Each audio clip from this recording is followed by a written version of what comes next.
تو حضرت دہیہ کلبی نے وہ خط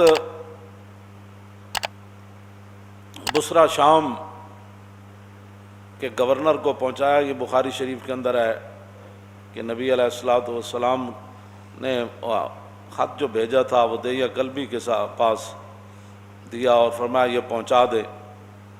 تو قیصر روم جو ہے وہ حضرت ابو سفیان کہتے ہیں کہ ہم تجارت کے لیے گئے ہوئے تھے. تو قیصر روم کو پتہ چلا کہ مکہ مکرمہ کے بڑے بڑے تاجر اور بڑے بڑے قریشی یہاں آئے ہوئے ہیں. تو انہوں نے بلا لیا ان سب کو پکڑ کے لاؤ. کہتے ہیں ہم سب چلے گئے قیصر روم کے پاس.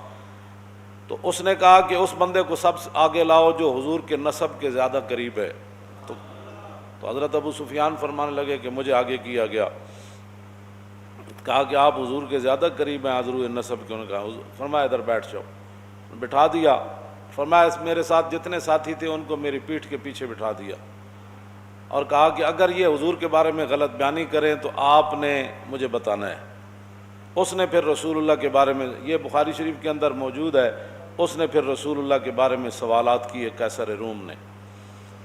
تو اس نے ترجمان بلایا، کہا کہ ان سے یہ پوچھو کہ جنہوں نے یہ دعویٰ کیا ہے ان کا نسب کیسے ہے، کیف نسب فیکم. تو کہنے لگے میں نے کہا کہ فینا ذو نسب، اور ماؤ تو بڑے عالی نسب والے ہیں، بڑے بلند خاندان والے ہیں. پھر اس نے کہا کہ ان سے یہ پوچھو کہ آپ کے خاندان میں حضور سے پہلے کبھی کسی نے دعویٰ کیا نبوت کا؟ تو انہوں نے کہا آج تک نہیں کیا، حضور نے دعویٰ کیا. پھر اس نے پوچھا کہ کیا ان کے آباء و اجداد کے اندر کوئی پہلے بادشاہ گزرا ہے؟ کہا کہ نہیں، ان کے آباء و اجداد میں کوئی بادشاہ نہیں گزرا. پھر اس نے پوچھا کہ ان کے جو متبعین ہیں، ان کی جو پیروی لوگ کر رہے ہیں وہ ضعفاء ہیں یعنی کمزور لوگ ہیں یا بڑے خاندانوں والے ہیں؟ تو کہا کہ نہیں، ان کی پیروی تو کمزور لوگ کر رہے ہیں. پھر پوچھا کہ ان کی تعداد کم ہو رہی ہے یا زیادہ ہو رہی ہے؟ نے کہا نہیں، ان کی تعداد تو بڑھ رہی ہے. پھر اس نے پوچھا کہ کیا کوئی بندہ اپنے دین سے ناراض ہو کر کبھی کوئی واپس کفر کی طرف پلٹا؟ انہوں نے کہا نہیں، کبھی بھی کوئی نہیں پلٹا. نے کہا کہ آپ نے کبھی ان کے بارے میں اعلان نبوت سے پہلے غلط بیانی کی نسبت کی تھی حضور کی طرف؟ نے کہا نہیں، کبھی بھی نہیں کی. ابو سفیان کہتے ہیں میں ایک بات اپنی طرف سے داخل کر سکا کہ صلح حدیبیہ کا معاہدہ ہو چکا ہے، اب دیکھتے ہیں حضور وعدے کی پاسداری کرتے ہیں یا نہیں. کہتے ہیں سوائے اس کے میں حضور کے بارے میں وہاں کوئی بات نہیں کر سکتا. یہ رسول اللہ کا مقام اور شان ہے. اور اگر آج کوئی ان کے بارے میں بات کرے تو قیصر روم کے سامنے جنہوں نے نہیں مانا، وہی تو فتح مکہ والے دن مسلمان ہوئے نا حضرت ابو سفیان، لیکن ایسے پھر مسلمان ہوئے کہ جاتے ہوئے پھر وہاں حضور غزوہ حنین کے لیے گئے تو ایک آنکھ وہاں دے دی اور دوسری آنکھ جنگ یرموک میں دے دی. تو پھر قیامت تک کو کتا ان کو بھونک نہیں سکتا. اور جنگ یرموک میں جب حضرت ابو سفیان نے بات کی تھی نا، سب صحابہ نے کہا کہ حالات اس طرح کے ہیں، تو ہر ایک نے خطبہ دیا. تو حضرت ابو سفیان کہنے لگے اہل اسلام حضر ما ترون، یہ منظر دیکھ رہے ہو ہم کتنے ہیں اور وہ کتنے ہیں، ان کا جنگی ساز و سامان کتنا ہے اور ہمارا کتنا ہے، ہم وطن سے کتنے دور ہیں، ہم ان کے وطن میں لڑنے کے لیے آئے ہیں.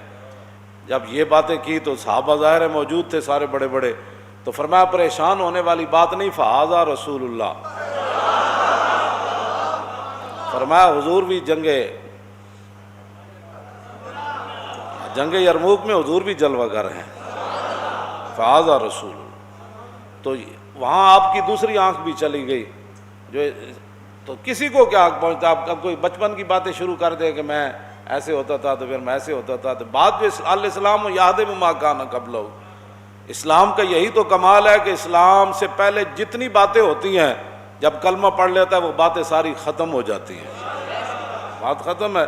وہ تو اسلام کی خاطر نابینا ہو گئے. اور پاکستان کے روڈوں پر کوئی کتا ان کو بھونکتا ہے تو وہ تو اپنے آپ کو بھونکتا ہے، اس کا کیا تعلق ہے صحابہ سے؟ صحابہ تو جن خاکوں سے گزرے وہ خاک بھی افضل اور حال ہے.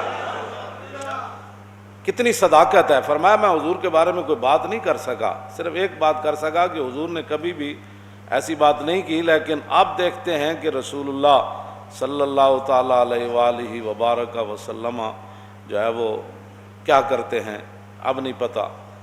تو کہا کہ آپ یہ بتائیں کہ آپ کی ان کے ساتھ جنگ ہوتی رہتی ہے؟ انہوں نے کہا جی بالکل ہوتی رہتی ہے۔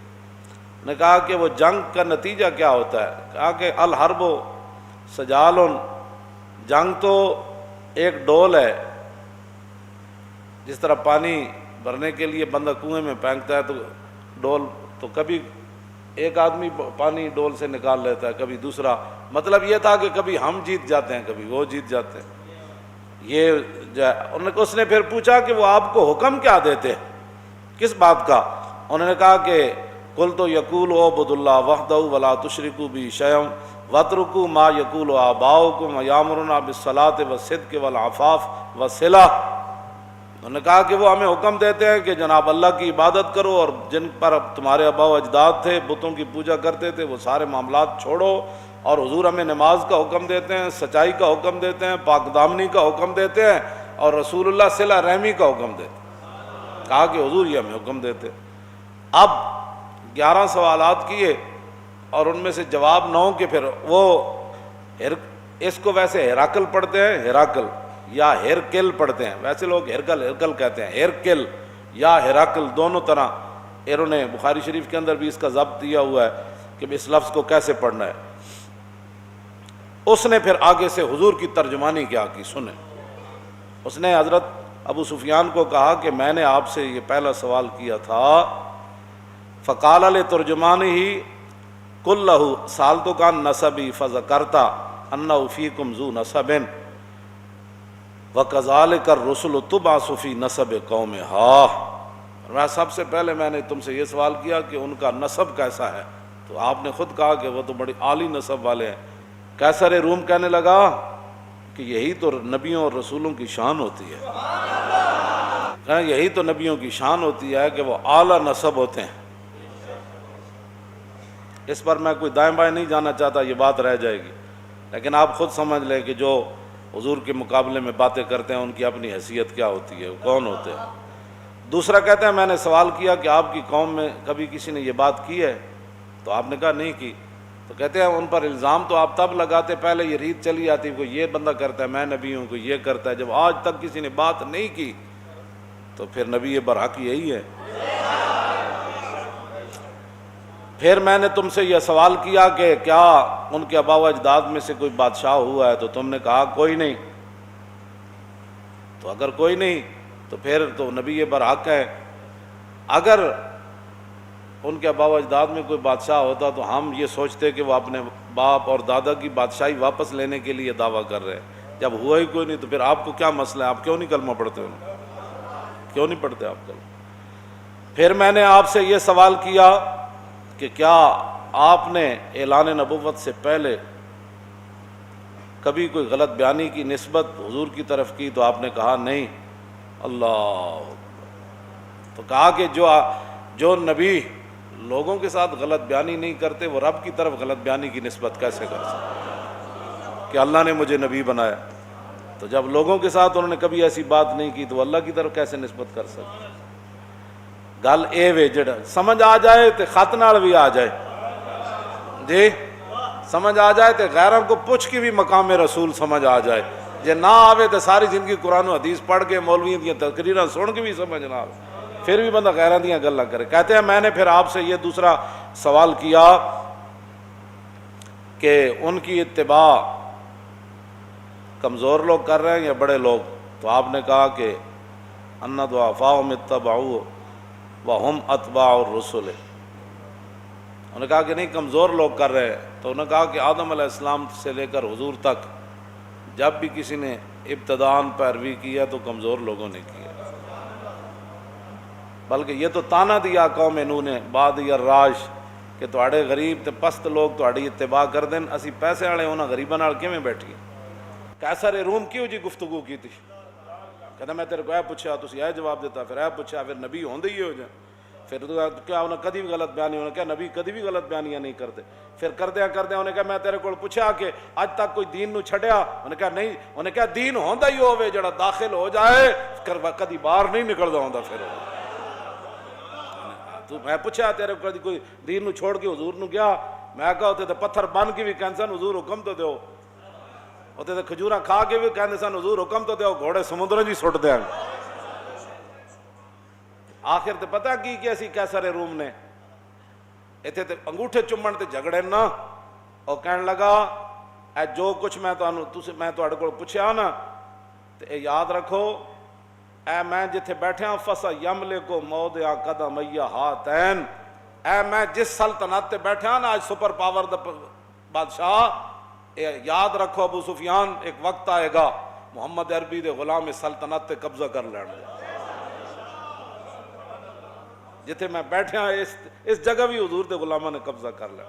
اگر گل اے وے جڑی تو دس رہا تے انہاں دے غلاماں نے قبضہ کر لینا، پھر صحابہ کیسر روم دے دروازے تے گھوڑے نہیں جا بدے. یہ انہیں کہ اگلی گل بڑی عجیب ہے. انہیں کہا لو کنت عندہ لغسلت عن قدمے. اے گل پڑھ کے بندہ مست ہو جاندا، کہندا میں جے حضور کول ہوندا نا تے میں حضور دے پاؤں مبارک دھو کے پینے سن. بلکہ ابو جہل تے ابو لہب تے عتبہ تے شیبہ نے حضور کول بھی جا کے عرض کیتی سی انہوں نے کہ اے بلال تے سلمان تے صہیب تے اے جناب سارے یاسر تے اے جتنے غریب لوگ ہیں، پہلے انہوں نے اپنی مجلس سے ہٹاؤ تے پھر اسی آ کے بواں گے، انہیں دے برابر اسی نہیں بہنا، یہ تو ساڑی شاہجہاں شان نہیں. یہی گل ابو جہل دی روح جا کے روئی سی حرم کعبہ وچ. اقبال کہندا وہ جا کے روئی، کہندا احمراں با اسوداں میختن آب روئے دودھ مانے ریختن. اے محمد عربی کے کیتا، چٹے کالے ایک جگہ بٹھا چھڑے. ہاں جی اے کی کیتا، ساڑی تے خاندانی وجاہت ہی ختم کر کے رکھ دیتی. ویکھو اسی کڑے کڑے حضور نسب تے کڑے کڑے عالی قریشی تے جناب بڑے بڑے لوگ. اے دیکھو احمراں با اسوداں میختن. حضور بلال نہ بہ گئے دسترخوان تے روٹی کھان. اینا تو ساڑی خاندانی ہے. ای مساوات ای مواخات آجمی است، خوب می دانم کہ سلمہ مزدکی است. انہیں کیا اے جڑی مواخات تے مساوات حضور نے بنائیے اے سانو پتہ ہے ساڑھے عرب دا اے دستور نہیں. اے تے سلمان فارسی آئے تے انہوں نے حضور نے کوئی گل کی تے حضور نے سارے نو کٹھا بٹھا دیتا. باز گوئے سنگ اسود باز گوئے آنچ دیدم از محمد باز گوئے. اسی یہ گل کرنے تو کہنے جی آپ نے مندر کے خلاف بات کی کیوں جی؟ ابو جہل دی روح آ کے روئی حرم کعبہ چ، کہندا باز گوئے سنگ اسود باز گوئے آنچ دیدم از محمد باز گوئے. انہیں کہا اے حجر اسود تم ہی دس ہوئے ساڑھے بت محمد عربی نے کیویں توڑے کیوں جی؟ اور باز گوئے سنگ اسود آنچ دیدم، تو جو کچھ محمد عربی کو ویکھیا نا اس دن جدو ساڑھے بت توڑے جا رہے سن تے حضور اشارے نال توڑ رہے سن، اندروں بھی حضور باہر کٹوا رہے سن، چھت تے بھی حضور تھلے سٹوا رہے سن. اور سنگ اسود او حجر اسود تم ہی دس ہوئے ساڑھے بتاں نال حضور نے کی کیتا.